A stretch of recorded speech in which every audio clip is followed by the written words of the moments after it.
So for this one, we're going to do a quick video over the different problems you'll see on your test.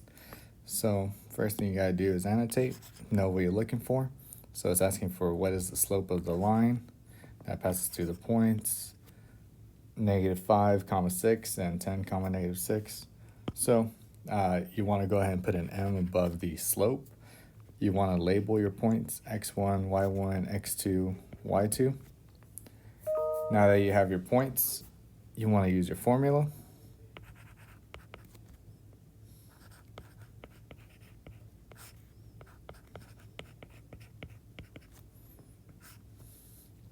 And remember, when you substitute something, put it in parentheses. So that is -6 minus +6. x2 is 10 minus -5. Now you could go ahead and do the math in the calculator, your Desmos, or you could do it by hand. -6 minus 6 gives me -12. 10 minus -5. Remember, when you subtract a negative, that is really adding because you're negating the subtraction. So that's plus. So 10 plus 5 gives me 15. From there, look at your answer choices. Well, none of those fractions match up, so that means you definitely need to go and simplify this, which simplifies to -4/5, so the answer is D. What you can also do is go to Desmos, pull up a table using the plus table, put your points, and remember you're going to type in y1 tilde m times x1 plus b. And then from there, you notice that right there under parameters, it gives you m is -0.8. So this is equal to -0.8. And from there, you could rewrite all the fractions as decimals, or while you're also in Desmos, you could type in here, let's see, -0.8. And notice that it has a little fraction button. If you click this, it will automatically convert that decimal into a fraction for you. So that's one easy way you can do this. Now, for really ugly looking fractions, you probably don't go this route, but it's just an option for you.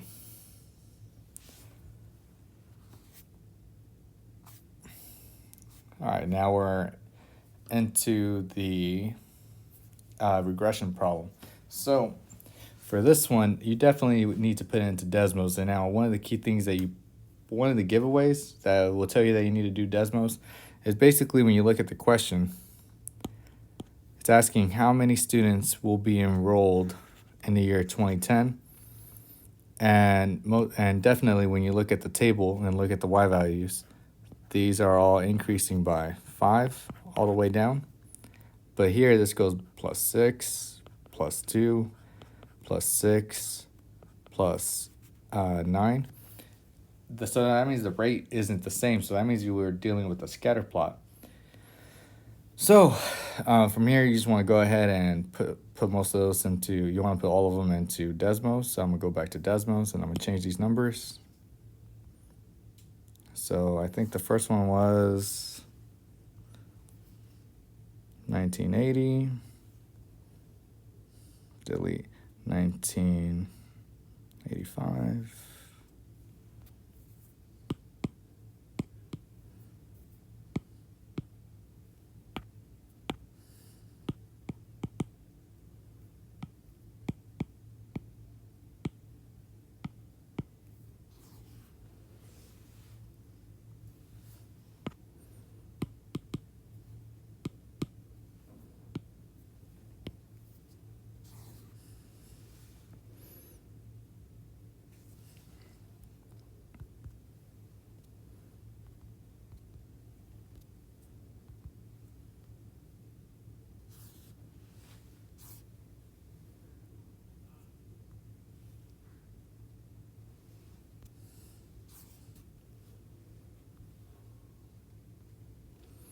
$37. All right, so I already have typed in the equation as well, the formula. So y1 tilde m x1 plus b. And so this time it gave me that my parameters are, my slope is 1.08 and my b is negative 2,125. So I'm gonna go ahead and go back over here and write that. So m is equal to 1.08. My b, or my y-intercept, is negative 2,125. From here, go ahead and write your equation out.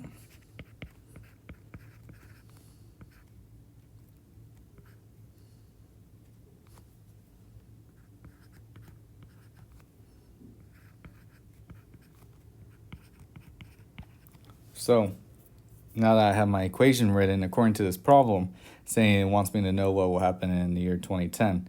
So when we look right here, it says the years are the x's, so that means I need to take this number and substitute it into my equation. So y is equal to 1.08 times 2010 minus 2,125. And when you put this calculation, just put this into Desmos, or you could do it by hand, your call. So 1.08, ooh, not there. 1.08 parentheses 2010 minus 2,125. Notice that it gave me 45.8. So when I look at 45.8, that means I need to round up. So I have 46 kids that are going to be enrolled there. Now, the second part of the question is the correlation coefficient. This is based off of the R, and you can also look at the scatter plot. What direction are the points going in? So let's go back to the Desmos. Let's see if we can find our points. All right, you can't really see our points, so but I'm zooming in. There we go. Now, based off my points, they're increasing because my line is also increasing, so that means my R is positive. So definitely, I know my correlation is positive. Now, to tell how strong it is, you need to look at the R right here. So when you see under Y1, under statistics, it says R squared, then R. That R is 0.97. Since this is very close to 1, that means it is strong. Since the R is also a positive number, so we know it is strong positive, that means the answer would have been C. So the two obvious answers would have been, wrong answers would have been B and D, but now we know that that's positive. And so we have our answer right there.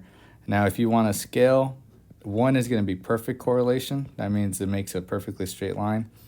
Once it gets to about 0.5, that's weak. And then at 0, that is no correlation. That means the dots are everywhere, or your points are everywhere. The closer it is to 1, the stronger it is. So when we look at this, 0.97, it's really close to 1. So that's why it's strong. Had it been closer to this number, like let's say it was 0.6, then you might be looking at the weakish side. So, always look at your points.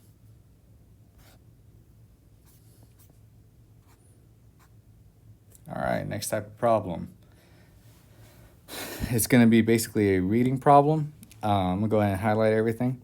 A nurse is working during a pandemic, earns a monthly bonus of $3,000 hazard pay. She works at an hourly rate of $47.80 per hour, which equation can be used to determine her monthly paycheck f of x based on the number of hours she works x. So we go back, I see the word hourly rate, so this lets me know that this number is your slope. Also the word per hour right here lets you know that it's slope most of the time. Now, so I'm gonna go ahead and write down that my M is 47.8. Now, I need to see if I have a B. So according to this problem, do I start off with a certain amount of money for working? Well, it says I have a monthly bonus, so that means I'm gonna get this $3,000. So that's a plus 3,000, which is B. So my slope, my y-intercept is B. My initial value is B. So the slope is 47.80.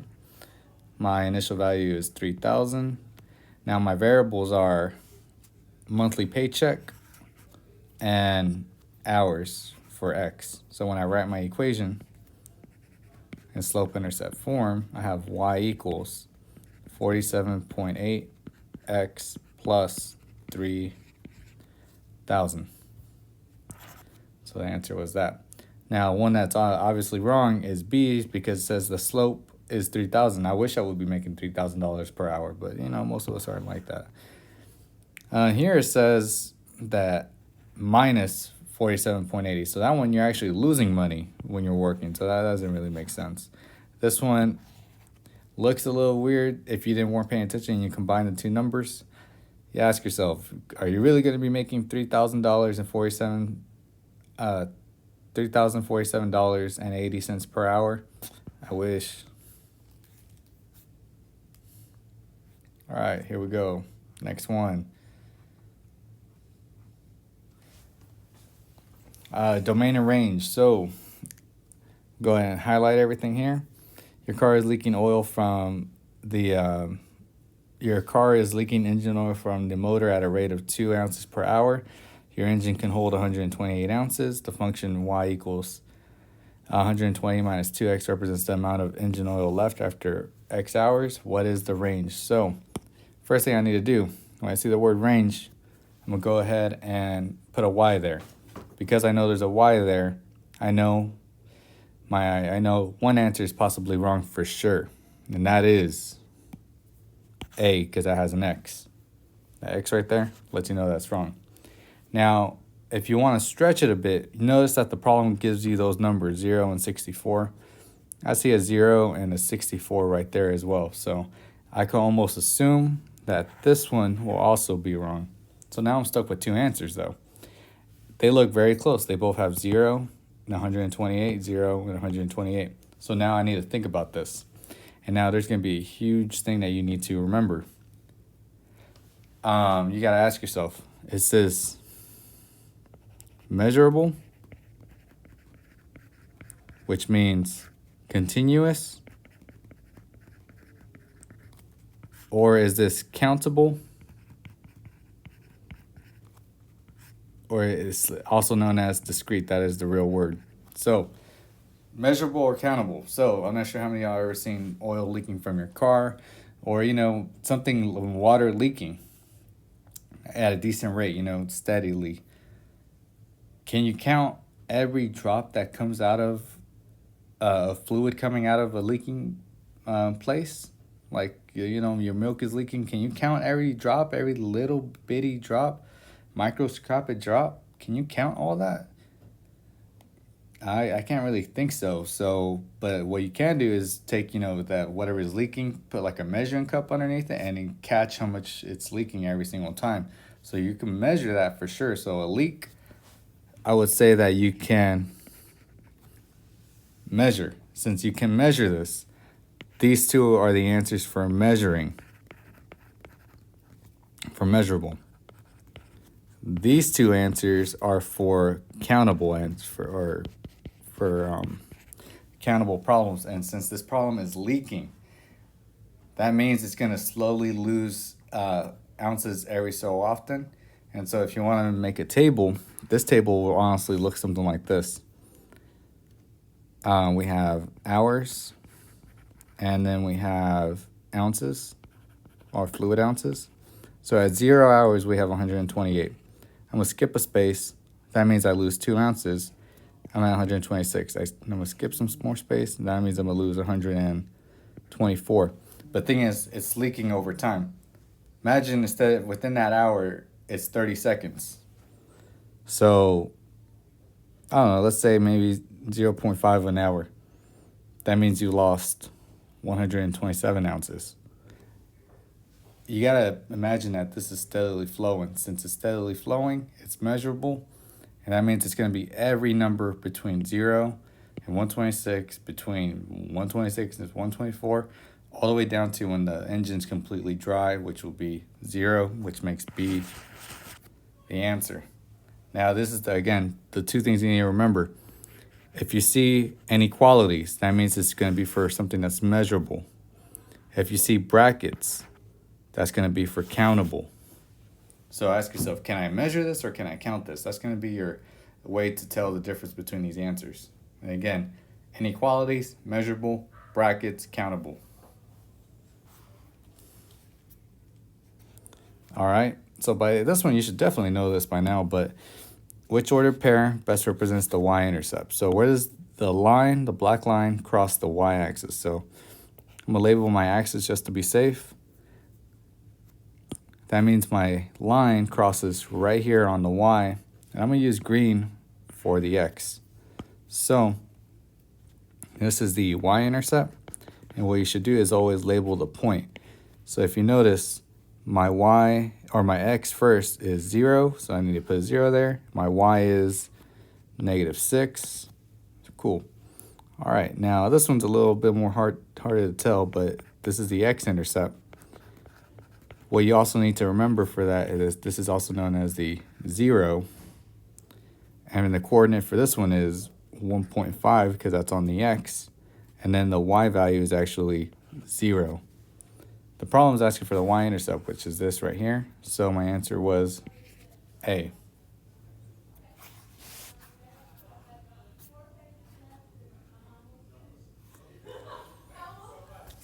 All right, so we're moving on to some more equations. Now, this one has a bunch of strategies. It's up to you how you want to do it. You could use Desmos to find the equation of this line. That'll probably be the quickest way.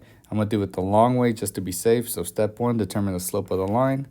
So annotating which equation represents the line that passes through the points 4, 5, and 6, 9. So I'm going to label x1, y1, x2, y2. I'm going to use my formula.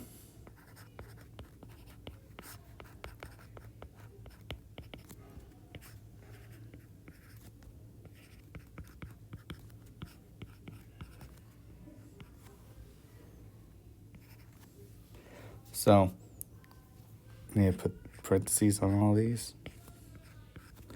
9 minus 5 gives me 4. 6 minus 4 gives me 2. 4 divided by 2 gives me 2. So my slope is 2. I'm going to take my equation. I'm going to write it. So y is equal to, I'm going to use point slope for this.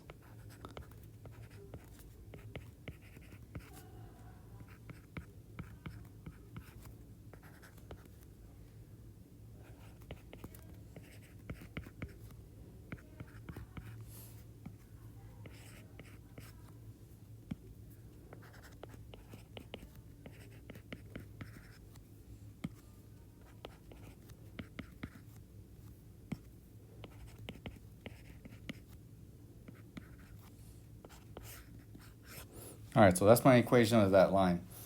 Now here's the issue. Notice that this is in slope-intercept, and the rest of the answers are in standard form. So this is actually in standard, which is ax plus by equals c. So what you need to do with each of these answers is rewrite them into slope-intercept. So that's going to take you a good minute. So I would just say go one by one and then until you get your answer. But look at some of the similarities between these answers. They all have 2 x's, so that doesn't really help. But notice that has minus y. This has plus, that has plus. That means these answers are going to be very close to each other. So the ones with the similar y's are going to be close. So if you notice that those answers are super far off, then those aren't going to be your answers. So let's go ahead and do this. 2x minus y is equal to 3. Subtract 2x from both sides.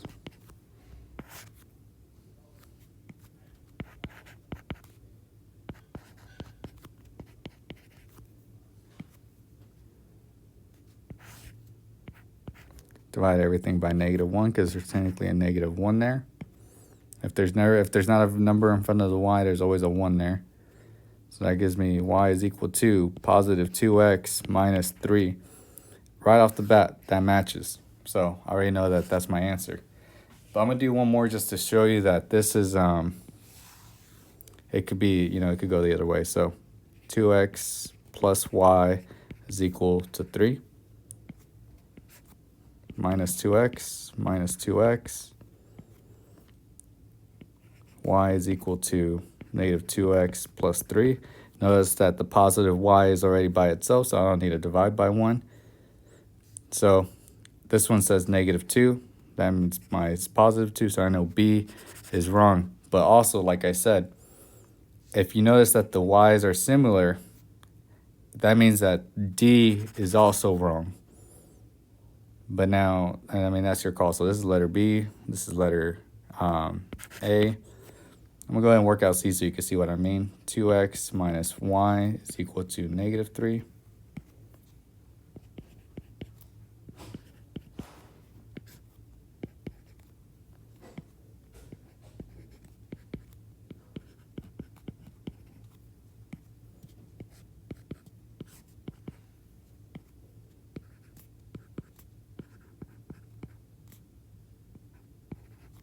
So negative 1 divided by negative 1 gives me 1y. Negative 2 divided by negative 1 gives me positive 2. Negative 3 divided by negative 1 gives me positive 3. So notice that this time I came out with positive 3 where I needed a negative 3. So that means C is also wrong.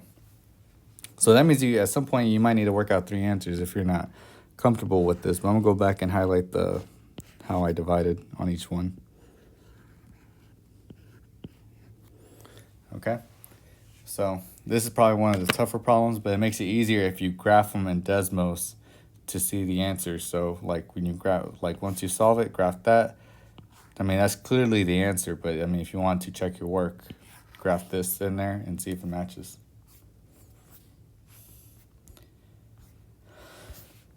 All right. So now we're going to the last set of problems. What is the slope in the equation of the line that's perpendicular to the y-axis passing through the point 6,2?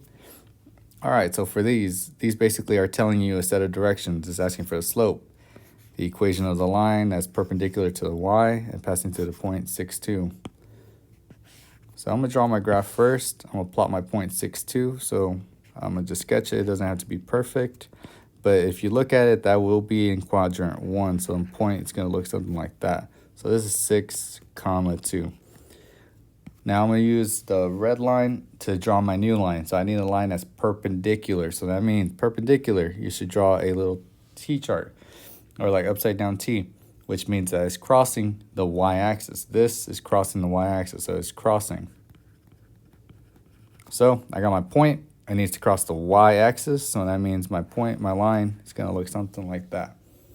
It's a very visual problem. Now I got my line.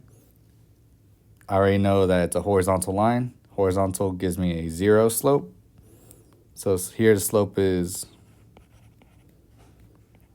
0. And since it crosses the y-axis, it's equal to 2. So the answer is B. Now, just as a reminder, you could always do